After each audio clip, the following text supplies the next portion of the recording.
Antemano, economista Rodrigo Arévalo, le agradecemos por concedernos esta entrevista acerca sobre el acuerdo de negociación que están memorando entre el Ecuador y China. A continuación, le vamos a formular preguntas acerca del tema a tratar. Listo, con mucho gusto. Buenas tardes, economista. Para usted, ¿qué significa el Tratado de Libre Comercio? Bueno, un tratado es un acuerdo de libre comercio, primera cosa. Este acuerdo puede ser tanto bilateral como multilateral, tal como lo establece el derecho internacional, cuyo propósito, cuyo fin es formar una zona de integración, una zona de libre comercio entre los estados que participan o acuerdan este acuerdo comercial, valga la redundancia. Ya, gracias, Inge. Una última pregunta de mi parte. Sería, ¿cuáles son las perspectivas futuras de un tratado de libre comercio entre China y Ecuador? Bueno, dentro del contexto de apertura comercial que tiene nuestro país a través del gobierno de Guillermo Lasso, como política pública en el ámbito de la política comercial, busca ampliar nuevos mercados.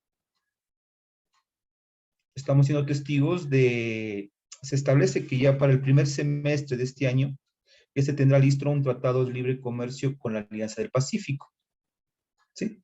Bajo esa misma hoja de ruta, se tiene previsto que con la última visita que hizo el presidente Lasso a China, a través del memorándum que se ha establecido, hasta diciembre del 2022 se establezca un tratado de libre comercio.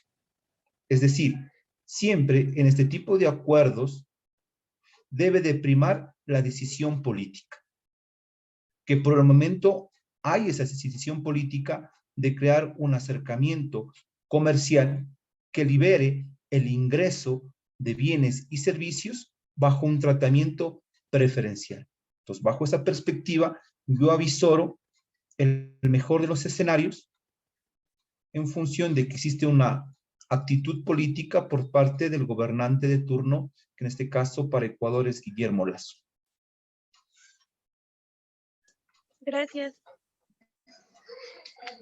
Ya, mi estimado economista. Por otro lado, ¿cuál sería su opinión acerca de la negociación en cuanto a la extensión de los plazos de pago que tiene la deuda de Ecuador con China?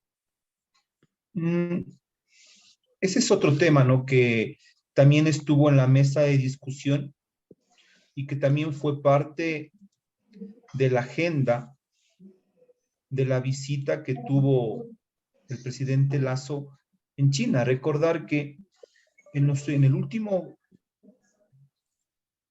periodo de gobierno, específicamente del presidente Rafael Correa, la principal fuente de financiamiento para nuestro país proviene desde China. Y es una deuda sumamente cara en función del tipo de interés que se estableció en ese momento. Y de igual manera, es una deuda que está atado a la producción petrolera, que esto ha limitado el crecimiento y desarrollo de la economía ecuatoriana porque tiene contratos todavía vigentes y los cuales tiene que honrar como está. Eso limita el flujo de efectivo que necesita el Estado ecuatoriano para atender las diferentes demandas de su sociedad. El establecer un mecanismo de refinanciamiento, es decir, mejorar las condiciones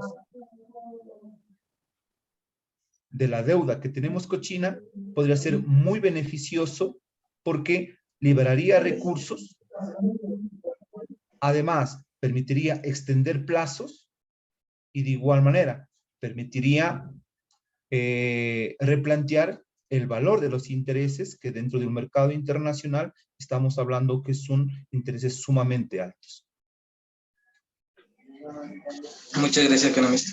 Por otro lado, en caso de darse un tratado de libre comercio entre Ecuador y China, ¿cree que el Ecuador tendrá la capacidad de poder sostener su capacidad de matriz productiva ante el mercado chino? Ese es el gran reto, ¿no? Ese es el gran reto.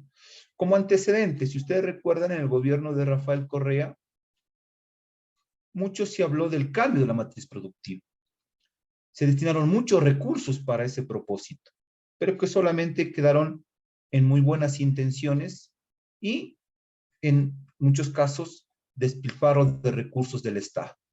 Si nosotros observamos la estructura productiva de Ecuador, desde la década de los 60 hasta la presente fecha es la misma. Es decir, somos un país netamente exportador de productos primarios, de origen agrícola. Década de los 60, el boom del cacao. Década de los 70, el boom del petróleo. Década de los 80, comenzamos a hablar y el boom del camarón. Década de los 90, estamos hablando del boom del banano. ¿Sí? Por eso hablamos de productos tradicionales, que en sí representan el mayor volumen de ingresos que aportan al presupuesto general del Estado ecuatoriano. Es decir, son productos que no generan valor agregado. Cuando hablamos de matriz productiva, la razón de una matriz productiva es generar valor agregado en función de la autosuficiencia que tenemos en productos primarios. Situación que hasta la presente fecha no se evidencia.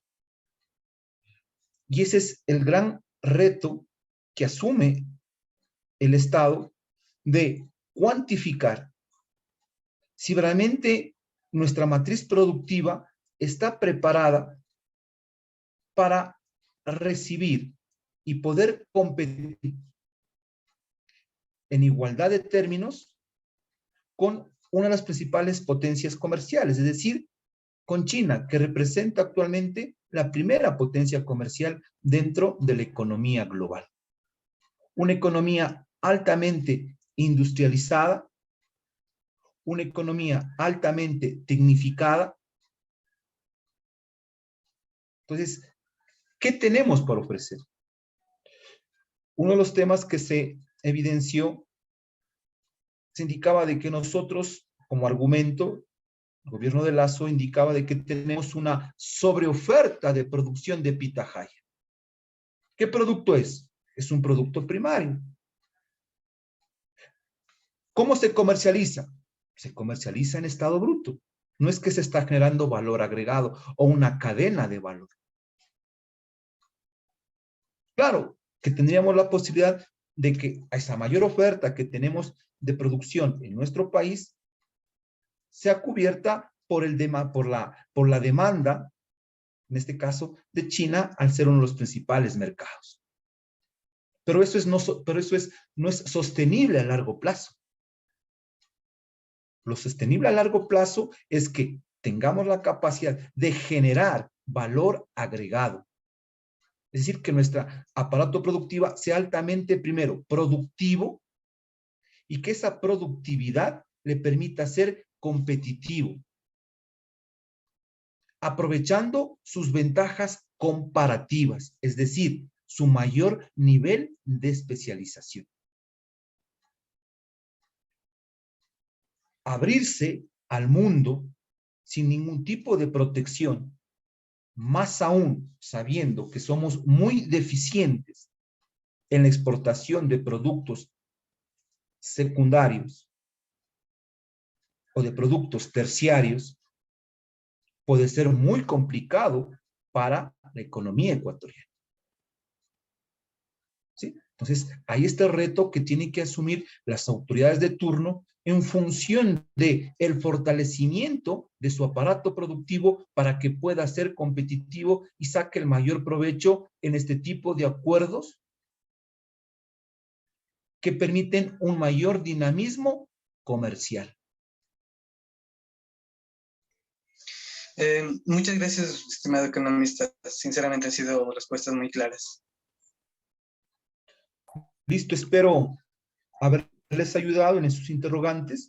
Es un tema de coyuntura, ¿no? Es un tema muy importante de tratar, de analizar. Hoy la tendencia actual es de que los países tienen que abrirse hacia el mundo en función de este tipo de acuerdos comerciales, como los tratados de libre comercio o el establecimiento de zonas de libre comercio, etcétera, etcétera.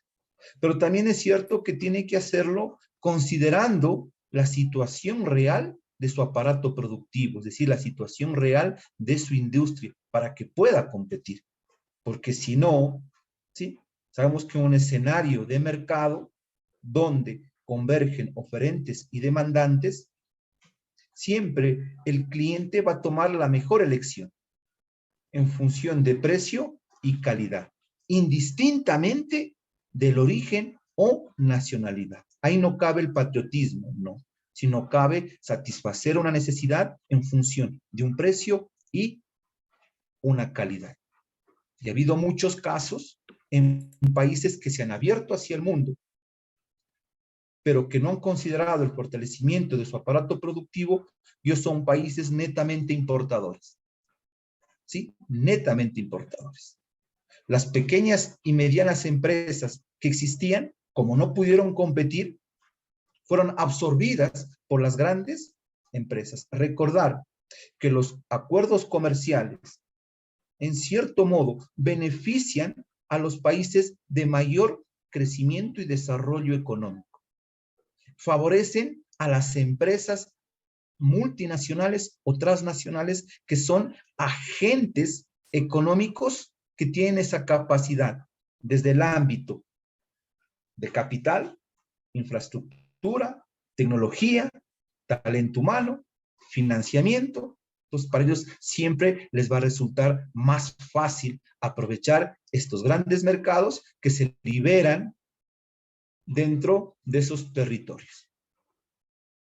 Espero que haber sido claro y que las reflexiones les sirvan de mucho.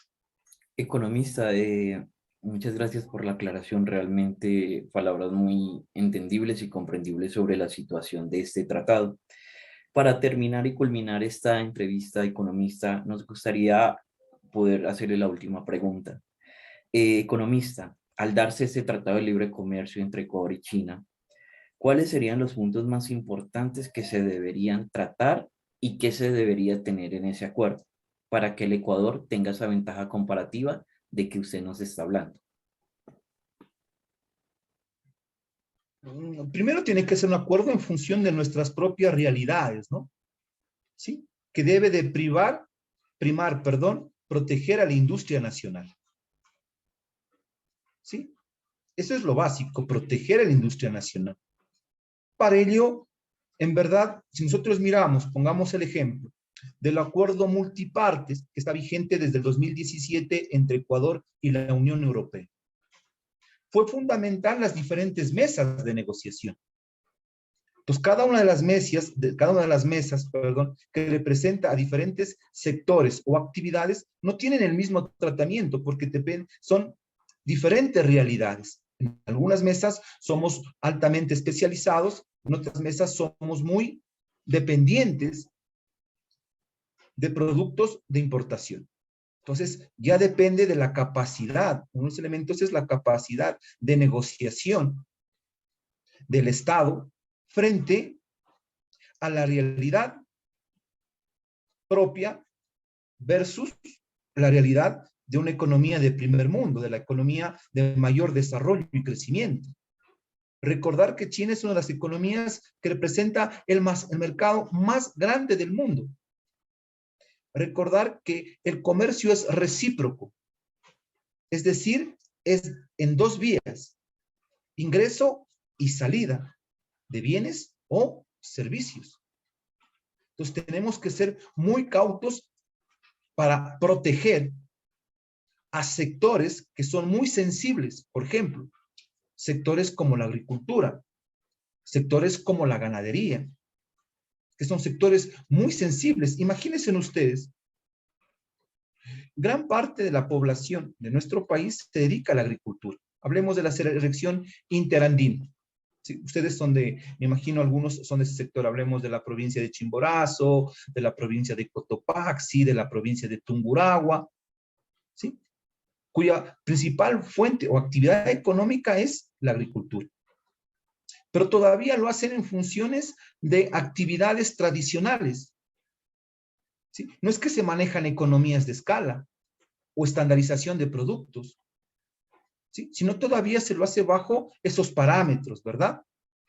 Al momento que compitan con productos similares, en los cuales son productos estandarizados, son productos bajo economías de escala, en donde sus precios a mayor volumen, menor precio. ¿Podrán competir nuestros agricultores bajo ese escenario? El tiempo, las acciones que tome el gobierno para proteger a ciertos sectores que son muy sensibles, indicará si fue lo más acertado. De ahí claro que el mensaje que nos indica en este momento dice, no, es que Ecuador tiene que abrirse al mundo, totalmente de acuerdo. Tenemos que generar fuentes de empleo, totalmente de acuerdo. ¿Sí? Tenemos que desarrollar territorios, totalmente de acuerdo. Pero ¿a qué costo? ¿Sí? ¿A qué costo?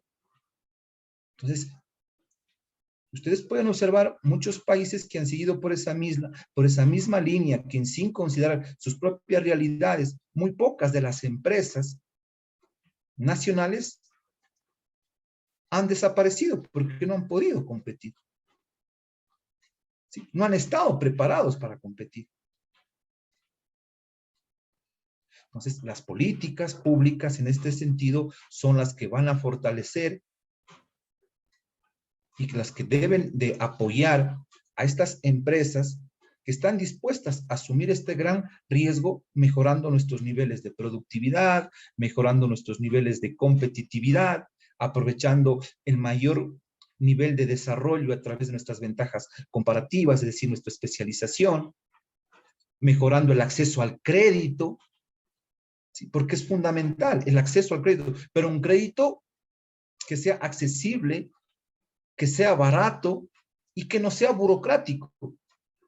Porque muchas veces nos dicen, mira, aquí hay una política de apoyo a sectores agrícolas, ganaderos, a la agroindustria. Pero cuando estas personas que están interesadas van a solicitar sus créditos, se encuentran con un problema, la burocracia que tienen que atravesar para ser sujetos de crédito. Entonces, el financiamiento es fundamental. Entonces, se deben de crear líneas blandas, flexibles, para que se permita acceso a crédito y a un crédito barato y a largo plazo. Entonces, el reto es fundamental. Es una muy buena intención, pero siempre mirando nuestras propias realidades y para que nuestra industria realmente tenga posibilidades de competir, no de desaparecer. Economista, muchas gracias por su respuesta, realmente muy claro, muy entendible. Entonces, ¿se podría decir, economista, que las estrategias que usted nos acaba de comentar para que el Ecuador pueda proteger su industria con este tratado sería un fácil acceso a créditos para que la industria pueda competir, como dice, con la ventaja comparativa a través del gran mercado que es China? Esa sería una de las principales estrategias, ¿no? El fácil acceso al crédito como fuente de financiamiento. ¿Sí? Miremos, nosotros para crédito de consumo, ¿sí? Es una de las tasas más altas dentro de los países de América Latina. Una tasa de consumo, una tasa de interés de consumo está por el orden del 16.77%, que bajo una economía dolarizada es sumamente alta. Sí, sumamente alta. Entonces, ¿qué es lo que siempre se ha planteado? Que debe generar una mayor competencia en el sector financiero. Sabemos que a mayor competencia, el gran beneficiario es el cliente, porque tiene una mayor oportunidad de escoger mejores políticas de financiamiento por la presencia de que existen una mayor cantidad de bancos.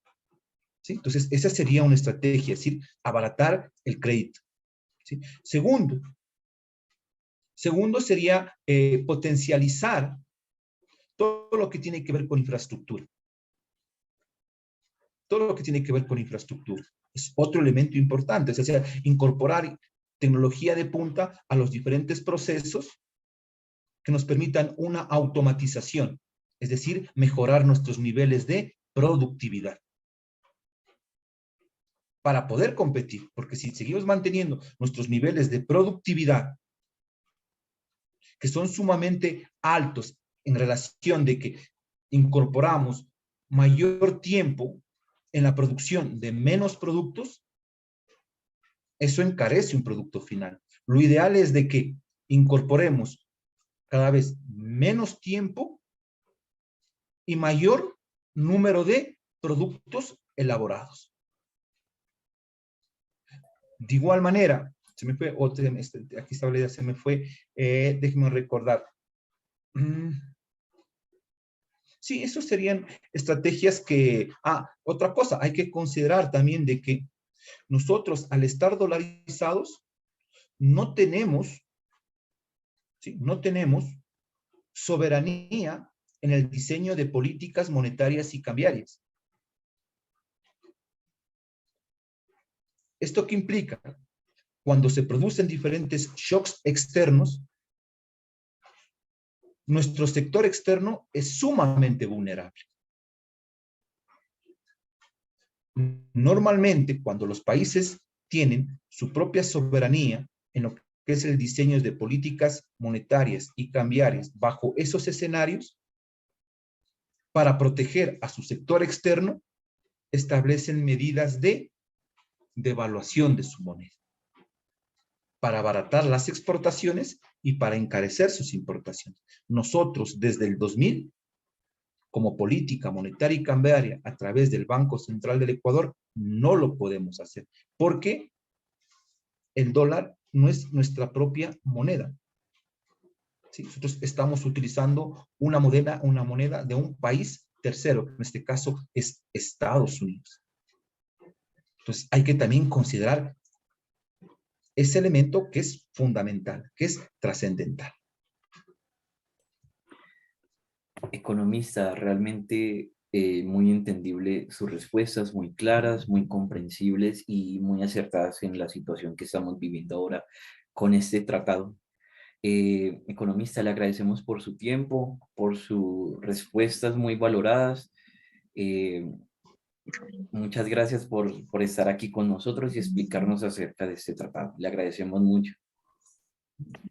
No, siempre cuando tenemos la posibilidad de compartir algún criterio, siempre estamos prestos a eso. Valoro de su parte la consideración, tomarme en cuenta para establecer algunos criterios, ¿no?